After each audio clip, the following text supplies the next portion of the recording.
Baik, sesuai arahan dari Bu Sekar yang disampaikan ke saya diminta untuk mendampingi teman-teman sekalian untuk mempelajari terkait penggunaan force viewer dan juga publish open risk.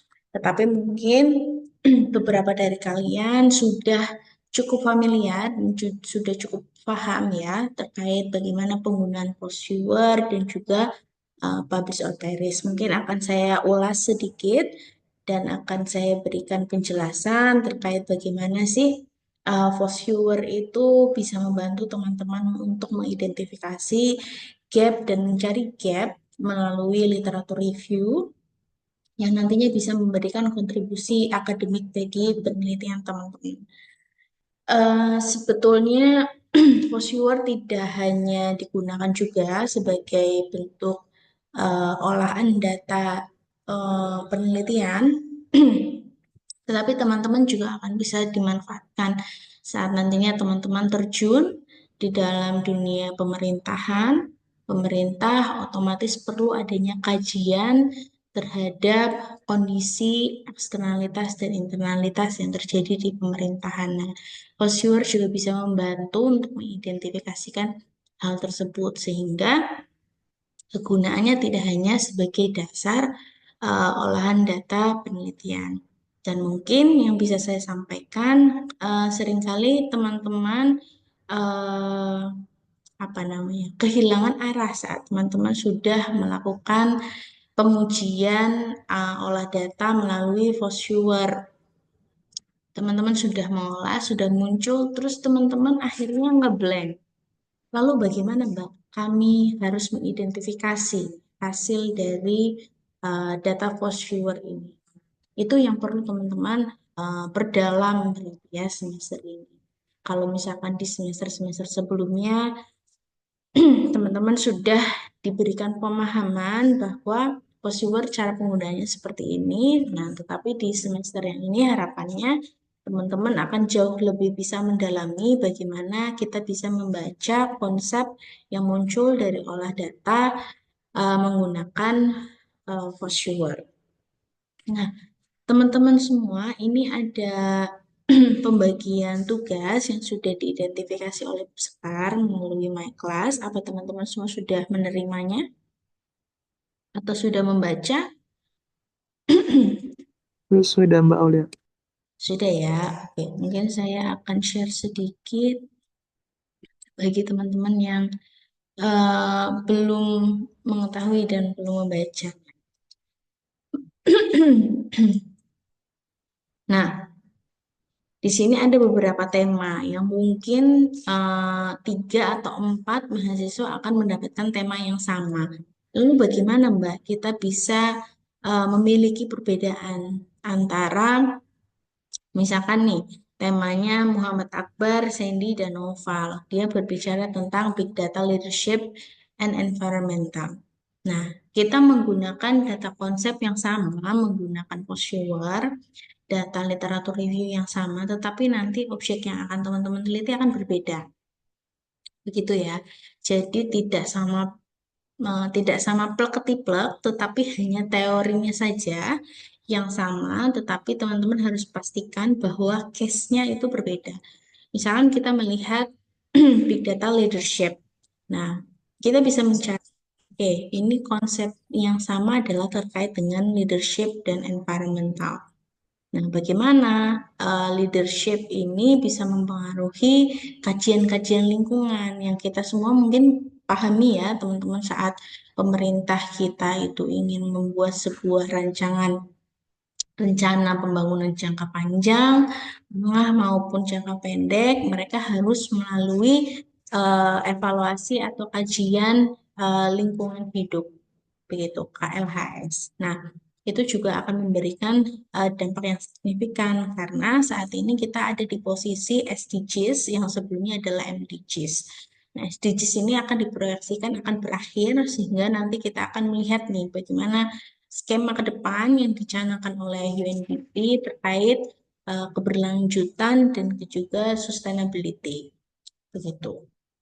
Jadi kita harus pahami ya bahwa meskipun teman-teman temanya sama, tapi case yang berbeda untuk bisa dikaji. Bagaimana Mbak kalau misalnya literatur reviewnya sama? Oke, literatur reviewnya sama diperbolehkan, tetapi teman-teman harus bisa mengidentifikasi gap permasalahannya yang berbeda. Misal contohnya di dalam Big Data Leadership. Mungkin kita langsung aplikasikan saja ya, teman. Di sini Muhammad Akbar ada hadir? Hadir tidak? Tidak ada. Sandy Meldi?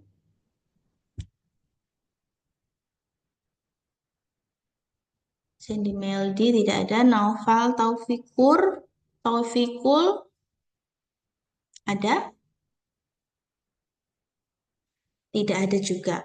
Renanda Ardila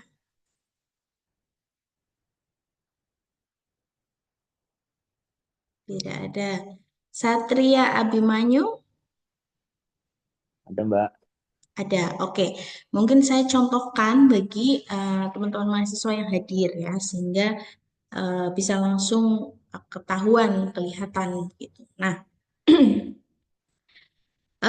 teman-teman kalau misalkan belum ada yang menginstal Foursquare maupun Publish or Perish, nanti akan saya berikan linknya untuk bisa teman-teman apa namanya gunakan sebagai panduan teman-teman untuk mendownload Publish or Perish maupun Foursquare ya.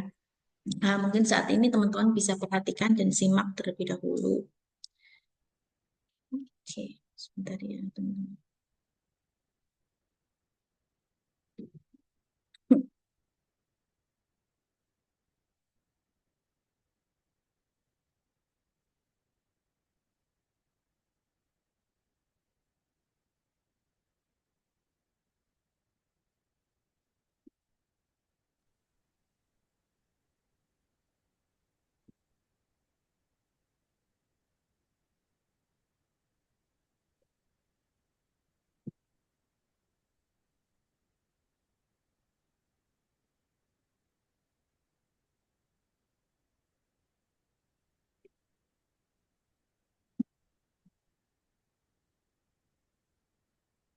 Oke, silakan teman-teman pastikan bahwa teman-teman sudah memiliki Foursquare dan Publish or Perish ya. Nah, lalu setelah itu teman-teman bisa search di dalam Scopus database literatur yang akan teman-teman gunakan. Nah, misal saya memberikan contohnya tentang topiknya, topiknya siapa tadi? Satria ya, Satria Abimanyu. Saya memberikan contohnya Satria terkait data driven technology and green policy innovation.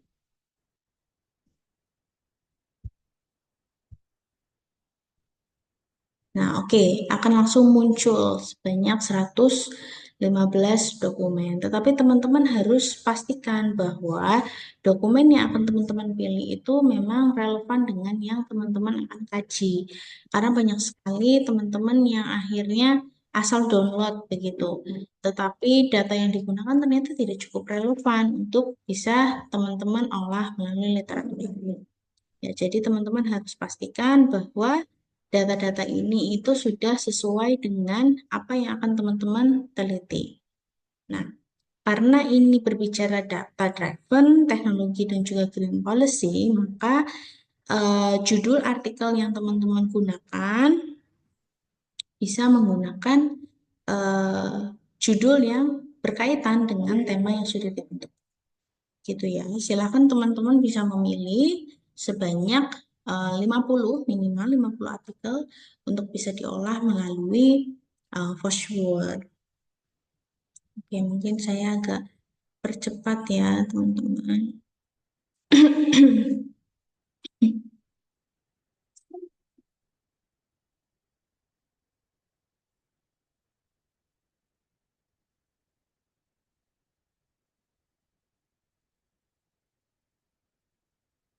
Kalau teman-teman kan sering ya menemui Mbak, ini ternyata di dalam referensi artikel ini tuh tulisannya Chinese dan kita tidak bisa mendeteksi. Nah, misal menemukan hal yang seperti itu karena teman-teman mungkin asal ngeklik semuanya, padahal itu mungkin tidak relevan dengan apa yang dibutuhkan dari penelitian.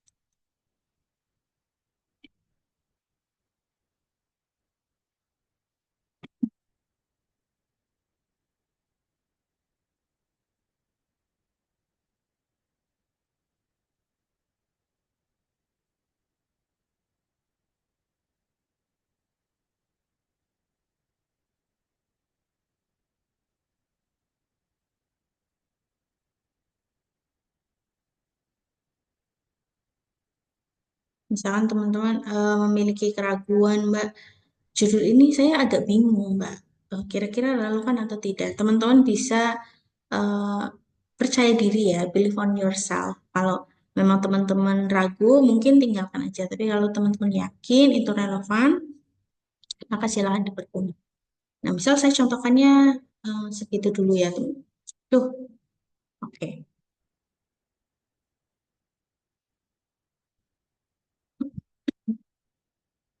Oke, ini ke back.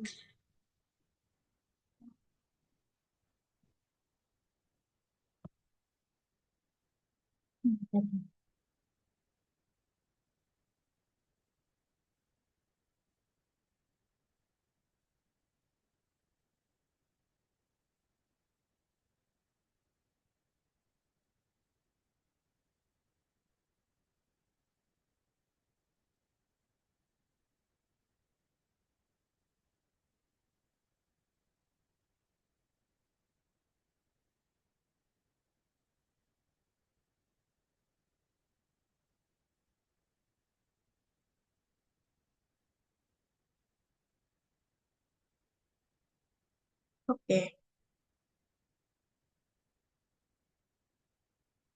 Nah, untuk file ini, jika teman-teman ingin mendownload semua dan ingin memiliki artikelnya, lalu untuk dimasukkan ke Mendeley, silakan bisa klik download. Tapi untuk kebutuhan dari host viewer, silakan teman-teman klik yang export, lalu pilih yang file types-nya adalah RIS ya. Nah, setelah muncul seperti ini, teman-teman silakan klik citation information dan juga abstract and keyword.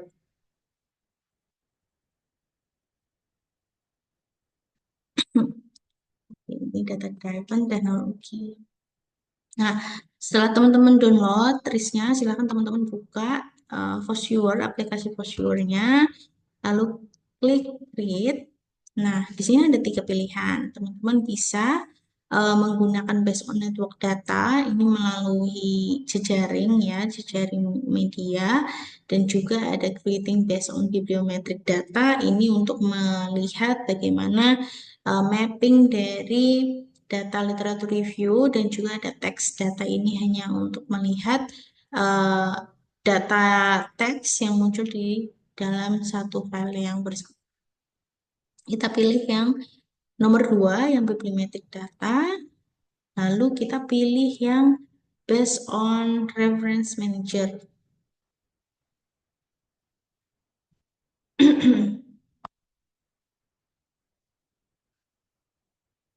Nah, kita cari ya.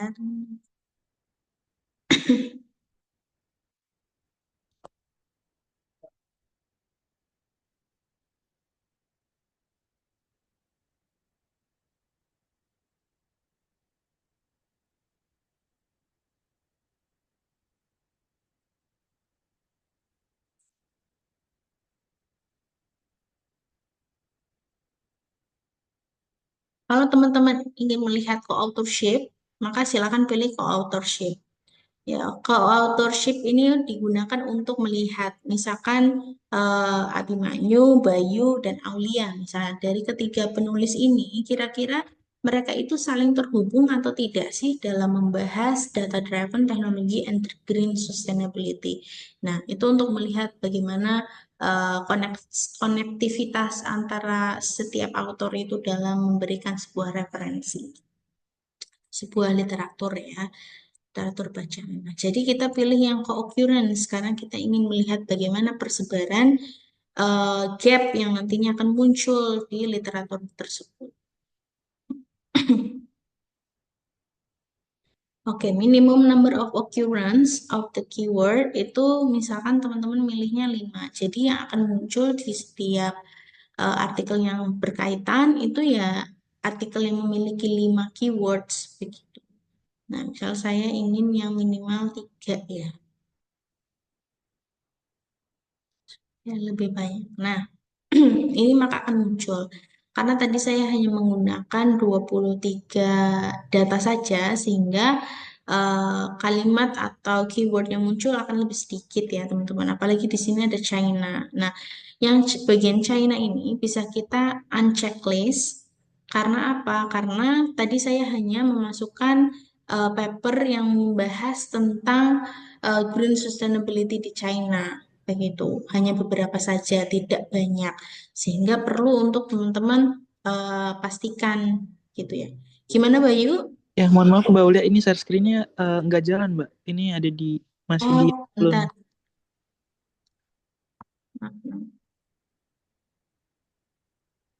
Oke, nah kalau sekarang sudah muncul, Ya, nah baru di tampilan yang tadi Mbak jelasin. Soalnya tadi di halaman sebelumnya. belumnya ya, mungkin saya ulangi saja ya dari awal. Yap, Oke, terima kasih Bayu. oke. Oke, nah ini ada 3. Saat teman-teman, saya cancel aja deh. Nah, saat teman-teman sudah muncul tampilan awal seperti ini, teman-teman pilih yang create.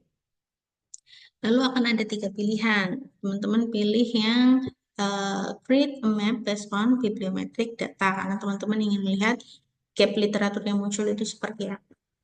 Nah, setelah itu teman-teman pilih yang bagian RIS karena kita tadi menyimpan file yang dari Scopus menggunakan types-nya adalah RIS. Lalu teman-teman silakan mencari dokumen yang digunakan. Kita klik OK, lalu next. Ada pilihan ke authorship dan juga ke occurrence. Kalau ke authorship ingin melihat bagaimana koneksi antara beberapa penulis untuk membahas konsep atau tema ini. Kita pilih yang occurrence karena kita ingin melihat gap-nya nanti seperti apa dalam literatur yang teman-teman gunakan. Nah, di sini ada minimum keywordnya. Nah, kita pilih yang minimal 3 atau minimal 2 deh. Minimal 2. Kenapa? Kalau misalnya kita minimal 5, mungkin ada artikel yang dia tidak menggunakan keyword lebih dari 3 misalnya. Otomatis dia tidak terseleksi untuk diolah melalui Vosure ini. Jadi kita pilih yang minimal 3. Pastikan setiap artikel itu minimal biasanya 3 ya, 3 atau 4. Nah, nanti akan muncul tampilan seperti ini. Nah, kita ketemu nih. Nah, mungkin teman-teman sering ya menemui ada yang dia keyword yang muncul itu tidak beraturan. Misalnya artikel, research, is, that misalnya. Atau mungkin sebuah negara. Nah, karena artikel yang sudah saya download itu tidak berdasarkan negara, maka saya perlu unchecklist negara yang akan saya libatkan. Kecuali teman-teman ingin melihat secara literatur review di suatu negara itu bagaimana perkembangannya. Nah, teman-teman boleh untuk di checklist. Tetapi teman-teman pastikan bahwa artikel yang membahas di suatu negara itu atau negara A tersebut tidak hanya satu artikel, tetapi memang dominan. Begitu sehingga tidak terjadi gap yang muncul dalam penggunaan posture ini. Begitu. Jadi tidak bias ya, teman-teman. Misalkan teman-teman nge-checklist nih Cina, tapi padahal artikelnya hanya satu. Nah, nanti teman-teman akan akan menjelaskan konsepnya adalah oh, ternyata green teknologi itu lebih berkembang di China berdasarkan hasil posture. Padahal secara faktanya tidak menunjukkan hal itu begitu. Misalnya green teknologi itu malah jauh lebih berkembang di negara Eropa bagian barat, misalnya seperti itu.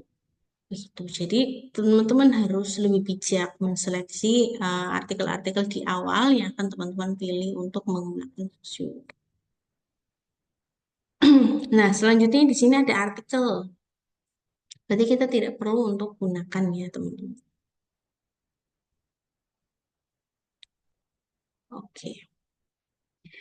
Padahal di konsep awal, di tema awal adalah tentang data-driven teknologi dan juga green innovation ya, atau green sustainability. Nah, tetapi di sini muncul kalimat yang lain, yaitu machine learning, artificial intelligence, economic growth, lalu carbon neutralities, carbon capture, carbon emission, zero carbon. Nah, berarti kan ini adalah sesuatu yang relevan dengan tema yang akan teman-teman kaji. Nah, teman-teman bisa perdalami itu. Nah, kita klik finish, maka akan muncul hal yang seperti ini. Bagaimana Mbak? Lalu kita setelah ini membacanya, ada dua hal yang bisa teman-teman lakukan, yaitu kita melihat di setiap titik ini ada eh, total string-nya itu ada berapa. Semakin besar bulatan ini, maka akan semakin mempengaruhi total string-nya. Bisa kita lihat, Green Innovation di sini ada 7 string atau 7 hubungan. Di innovation saja, dia memiliki 24 keterkaitan di dalam data driven berkaitan dengan green innovation, green economy, lalu carbon emission, lalu ada artificial intelligence, nah berkaitan. Nah, tetapi warna-warna ini itu untuk membedakan setiap klasternya. Ada warna biru, ada warna kuning, merah, hijau, itu untuk membedakan. Nah, semakin ke semakin apa namanya, semakin dominan total string-nya, maka akan mempengaruhi setiap klasternya, gitu ya. Nah, dari sini teman-teman bisa melihat kalau innovation itu lebih mendominasi di arah yang mana. Dia lebih mendominasi di arah Sustainable Development Goals, carbon capture berkaitan dengan isu-isu emission ya, yang di klaster merah. Lalu di klaster hijau itu berkaitan dengan bagaimana economic growth-nya dan lain sebagainya. Lalu di klaster yang kuning itu tidak berhubungan sama sekali dengan innovation. Nah, kita bisa melihat teman-teman, ada energi efisiensi dan juga environmental sustainability. Kenapa dia tidak masuk di dalam kategori innovation atau tidak terhubung? Padahal di sini ada, berarti ada berapa sih? Ada berapa? Satu, dua, tiga, empat. Ada empat klaster ya, ada 4 klaster dan innovation itu hanya terhubung di 3 klaster saja, tidak terhubung pada klaster yang keempat. Artinya, secara viewer kita bisa melihat bahwa setiap artikel yang muncul dia jarang sekali membahas tentang environmental sustainability dan juga energi efisiensi.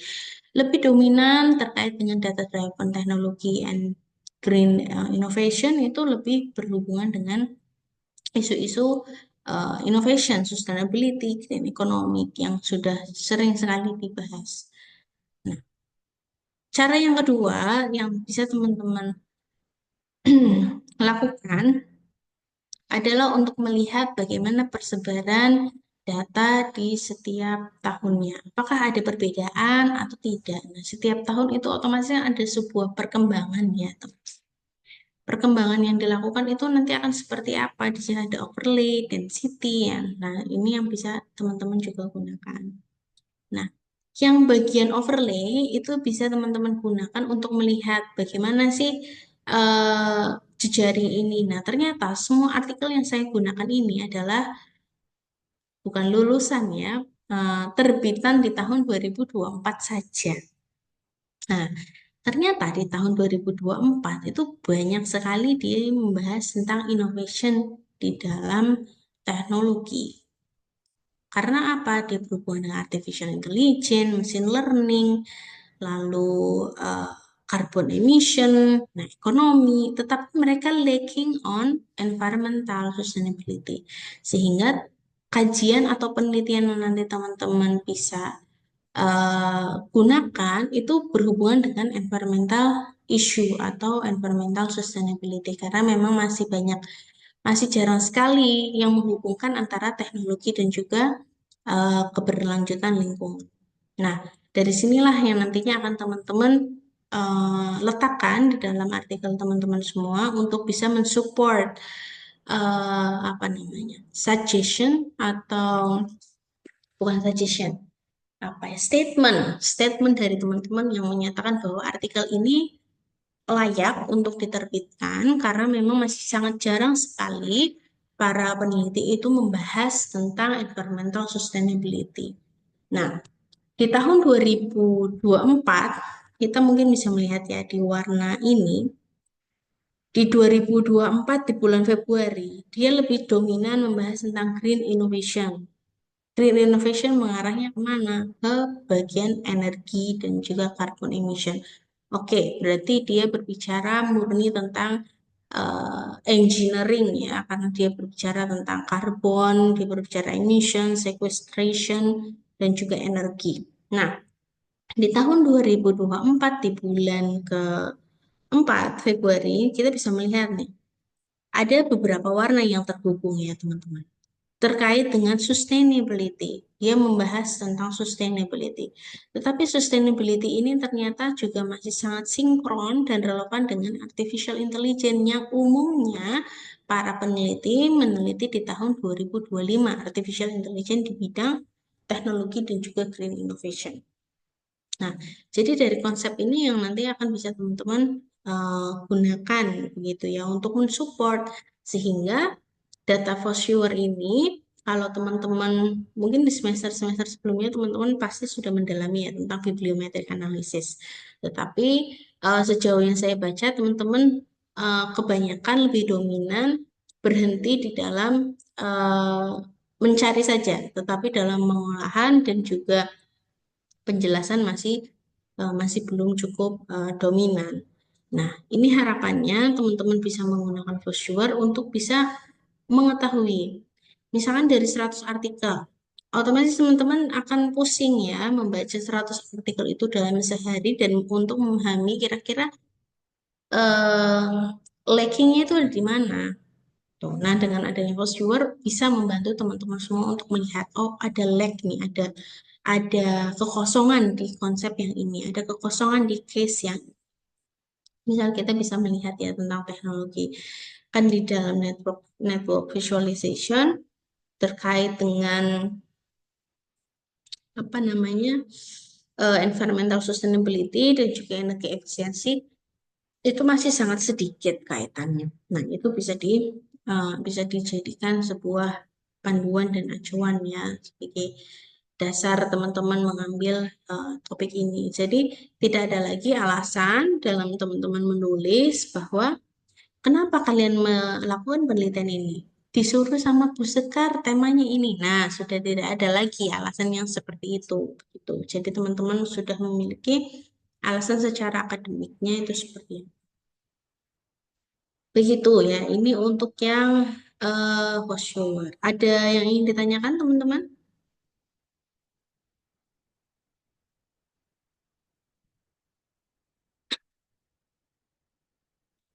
Sudah cukup jelas ya, saya yakin sih teman-teman semua sudah cukup familiar dengan brochure karena kan banyak di antara teman-teman yang sudah setiap tahun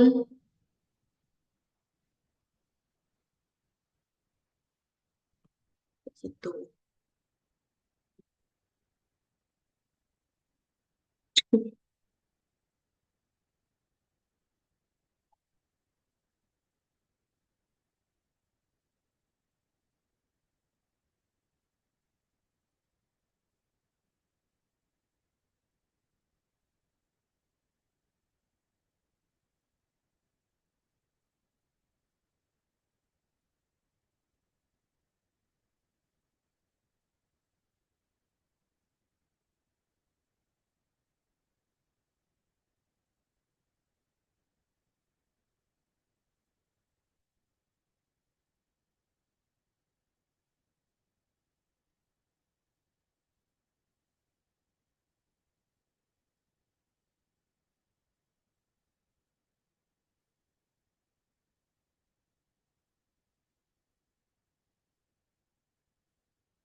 Tidak ada yang mau ditanyakan, teman-teman semua?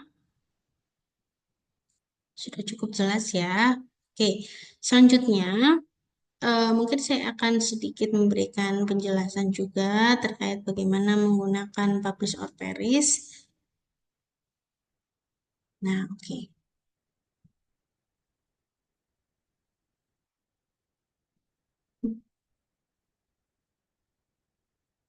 Nah, mungkin teman-teman sudah bisa mengakses ya publish or perish itu seperti apa. Lalu kenapa kita harus mencari menggunakan ini? Sebetulnya ini hanya salah sebuah tools.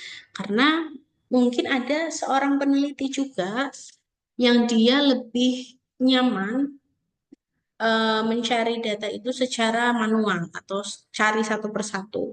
Tetapi saya bisa jamin hasil dari penelitian beliau juga sangat berkualitas.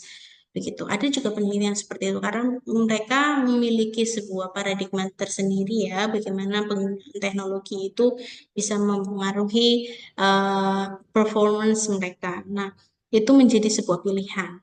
Nah, kita hanya bisa memberikan fasilitasi untuk bisa mempermudah teman-teman dengan waktu yang sangat pendek ini ya. Satu semester itu cukup waktu yang pendek untuk teman-teman bisa belajar menulis, memahami, dan juga menguasai teknik penulisan itu seperti apa.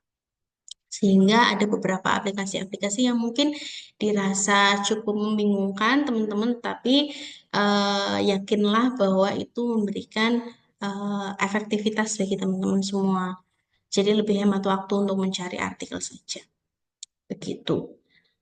Oke.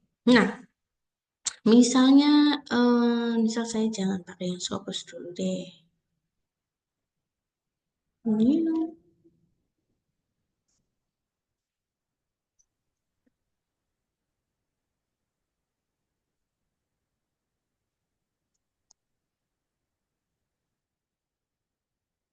oke, misal saya pakai yang Crossref.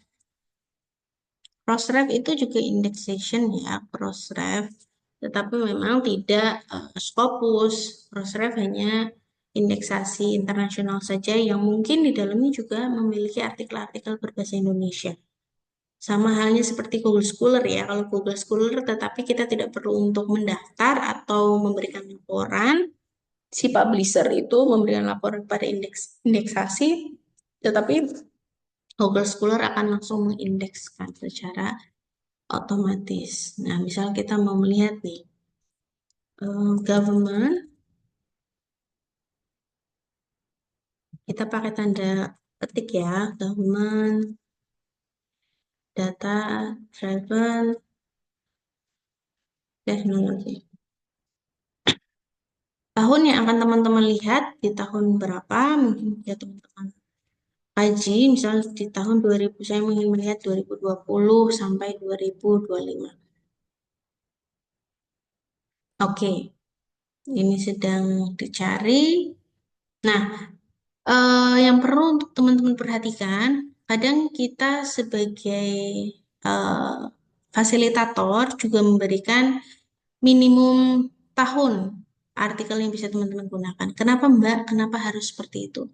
Jadi, kalau misalnya teman-teman ingin menggunakan sebuah teori besar, maka teman-teman boleh untuk menggunakan teori besar yang lahirannya di tahun 1990-an atau 1970-an, di tahun 2000-an itu boleh.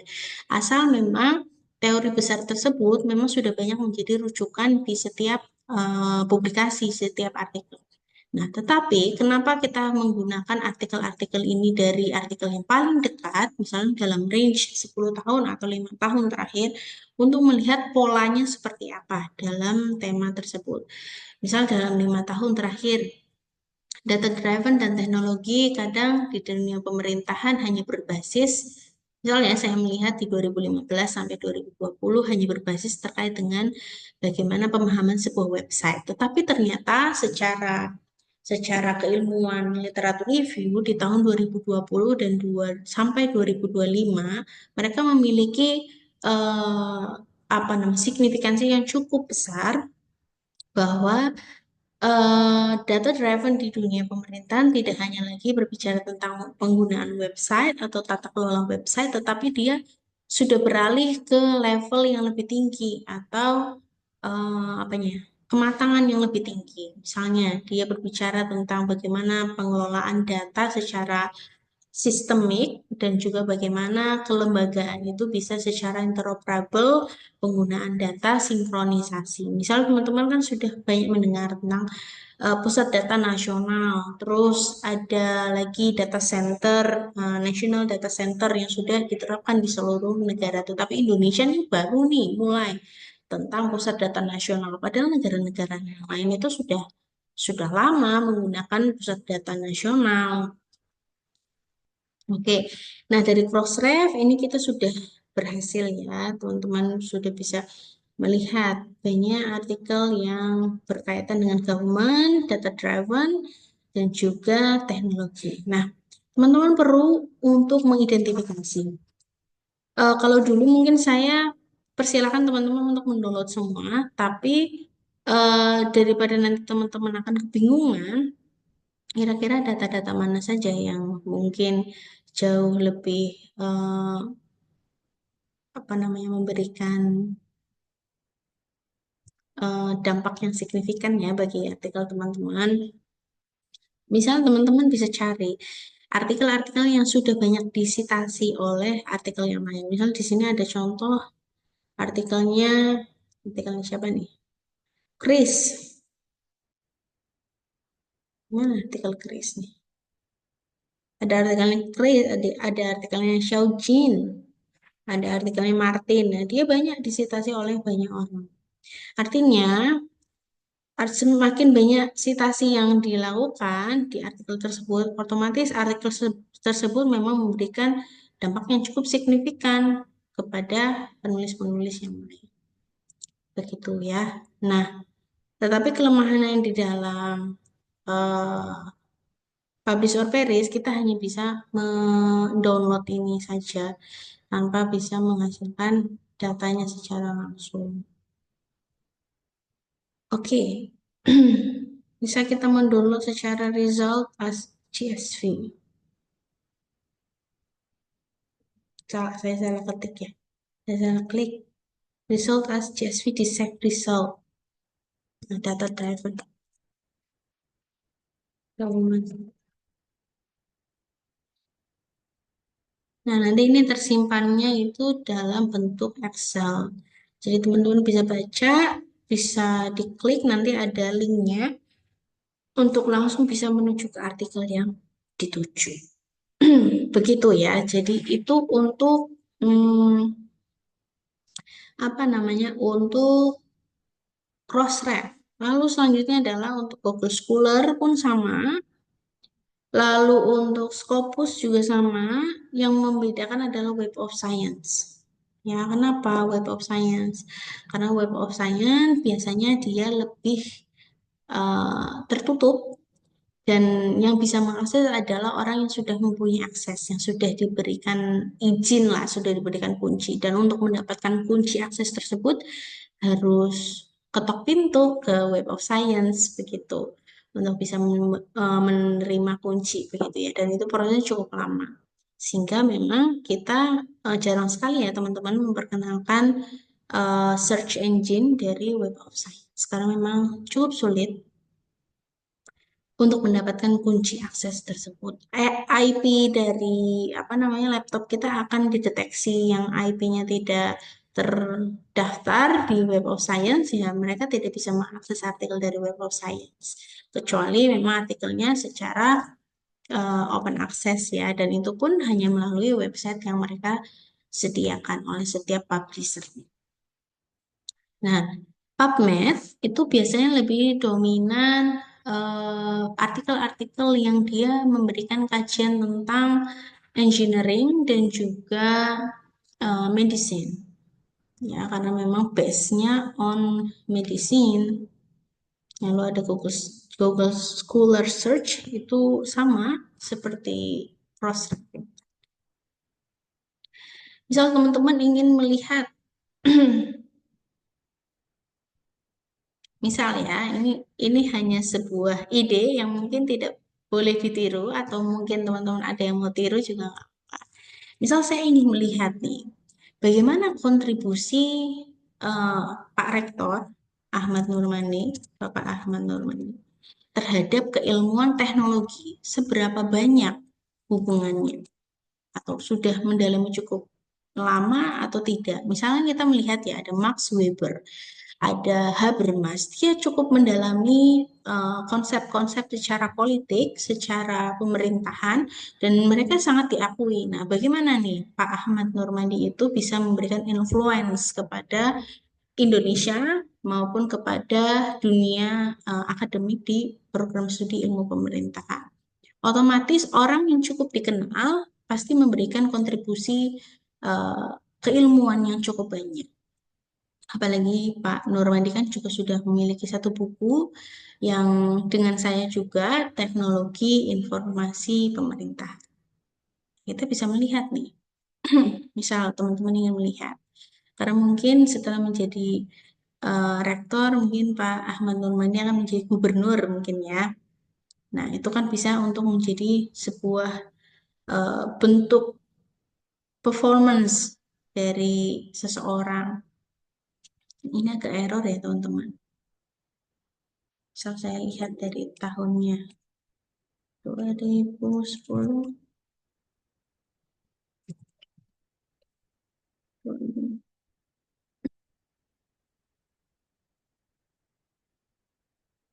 Oke. Ini laptop saya sih yang error.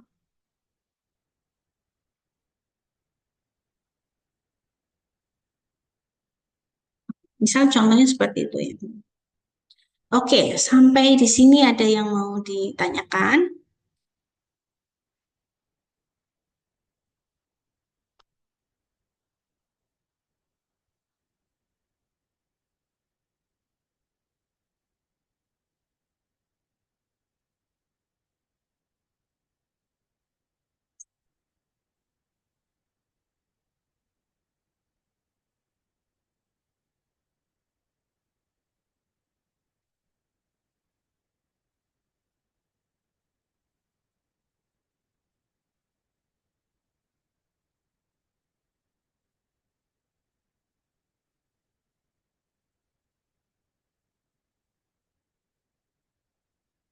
Oke, tidak ada lagi yang mau ditanyakan, teman-teman.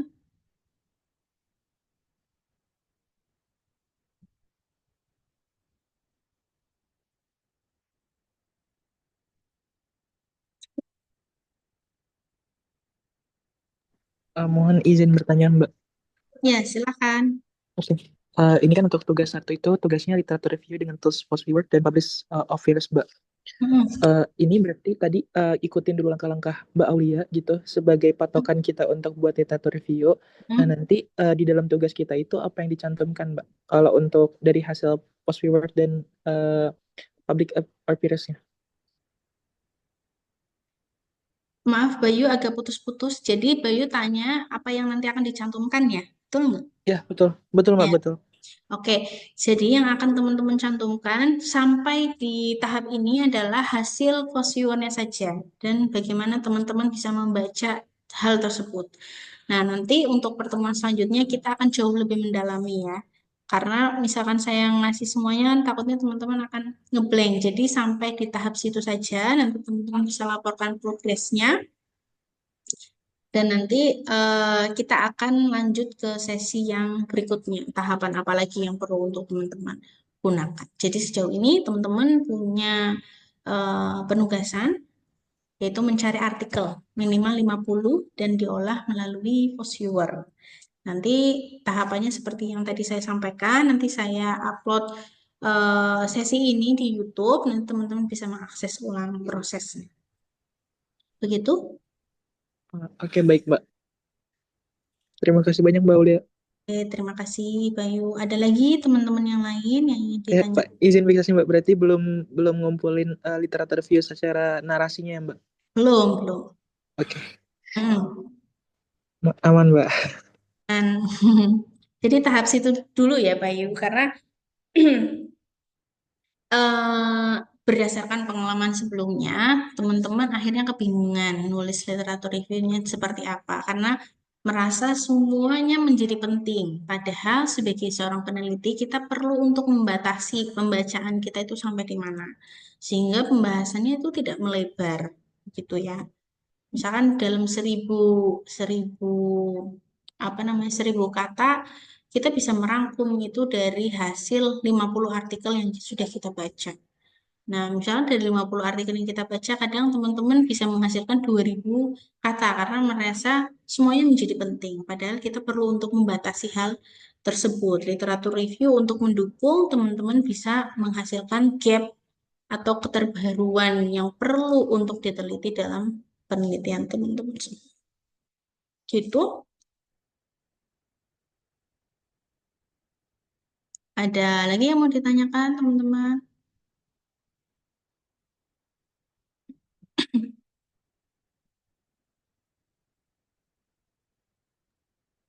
Izin masuk, Mbak. Ya, silakan. Maaf sebelumnya tadi kan udah Aulia jelaskan. Mungkin untuk terkait penjelasan dari awal seperti Fast Viewer tuh sampai Public or Paris tadi itu mungkin bisa kan tadi Mbak Aulia juga bilang nanti akan di upload di YouTube hasil rekamannya. Mungkin juga bisa ketika udah di-upload di YouTube mungkin bisa langsung share ke grup juga soalnya kan Boleh. sangat penting.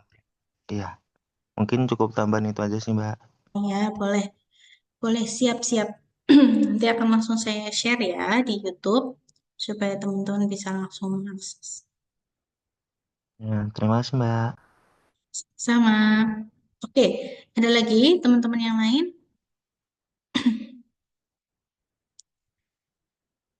Oke, kalau tidak ada lagi yang ingin ditanyakan, mungkin saya mohon izin teman-teman bisa mengaktifkan kameranya untuk bukti perkuliahan kita pada pagi hari ini sebelum kita menutup sesi perkuliahan kita pagi hari ini.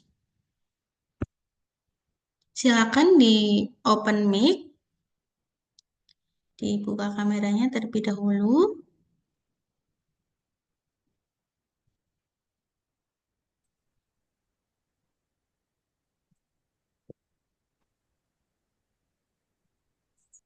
Oke, Bayu sudah open kamera, Dila, Hana, Firda, Helmizal, Reza, Reksadina,